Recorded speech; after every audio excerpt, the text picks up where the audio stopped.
Hello friends, કેમ છો? મજામાં? હું બનાવું છું અત્યારે સરસ મરચાં મળે છે. જુઓ આવા બધા, તો મરચાંનું ઇન્સ્ટન્ટ અથાણું બનાવું છું. તો તેના માટે મેં આવા મરચાં લીધા છે, 500 ગ્રામ મરચાં લીધા છે.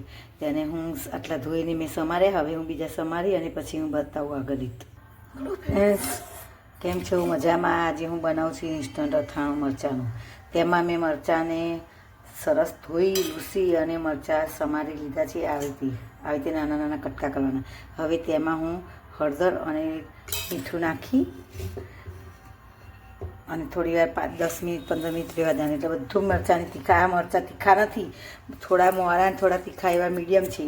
પણ તમે તો પણ કાઢી નાખો એટલે તમારા મરચાં ખાવામાં તમને સરસ મજા આવે. તીખા ના લાગે તો ખાવાની પણ મજા આવે. એટલા માટે હું આ મરચાંને હળદરમાં નાખી અને થોડી વાર રાખીશ. એટલે જોજો પાણી આપણું કેટલું નીકળી જાય છે. જો ફ્રેન્ડ્સ, આપણે આ બધા મરચાં કાઢી લીધા.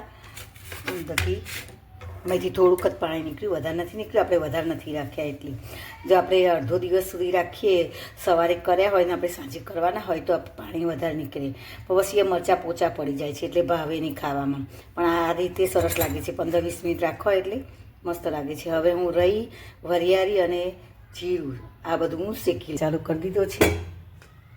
હવે તેમાં હું 1 ચમચી વરિયાળી, 2 ચમચી રહી નાખું છું. આમાં રહી સારી લાગે છે. અને 2 ચમચી જીરું નાખું છું. થોડો મસાલો આગળ પડતો હોય તો થોડુંક સારું લાગે ટેસ્ટમાં. જો ફ્રેન્ડ્સ, હવે આપણા ઠંડા થઈ ગયા છે. હવે તેને દરદરા પીસી લઉં. ફ્રેન્ડ્સ, આપણે આવું દરદરું કૂટવાનું. જો આ ખાયણી મકાની મિક્સરમાં નહીં કરવાનું. મિક્સરમાં પછી બહુ ભૂકો થઈ જાય. હવે મેં આ તેલ લીધું છે. હવે હું ડાયરેક્ટ જ મરચાં નાખી દઉં છું. થોડીક હિંગ નાખી દઉં. ગરમ નથી કરી, બહુ સેજ સાધારણ ગરમ કરવા દીધું છે. ભભરાઈ દેવાનું. હવે બધો જ નાખી દેવાનો.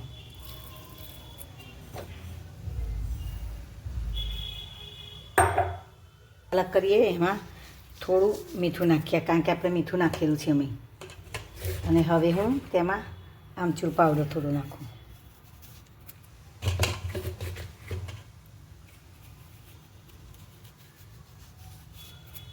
એક ચમચી જેટલું.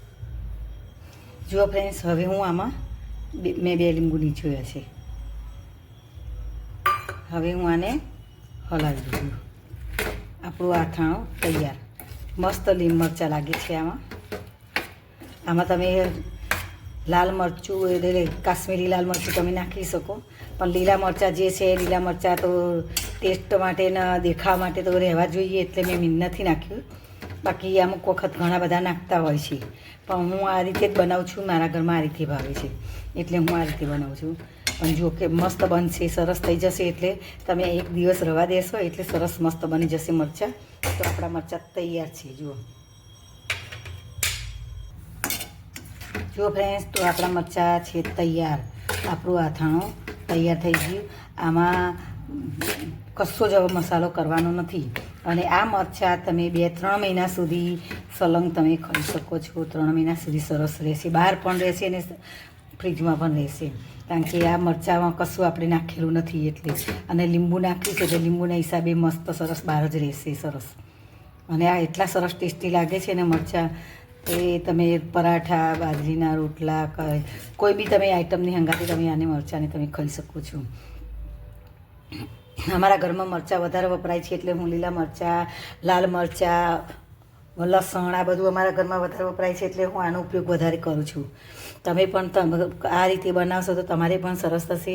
અને તમને પણ કેવી મારી બનાવવાની રીતને તમને કેવું લાગ્યું, તમે મારા વિડીયોને લાઈક કરજો, સબસ્ક્રાઈબ કરજો અને આગળ મોકલતા રહેજો, શેર કરતા રહેજો, કોમેન્ટ કરતા રહેજો. થેન્ક યુ, આભાર.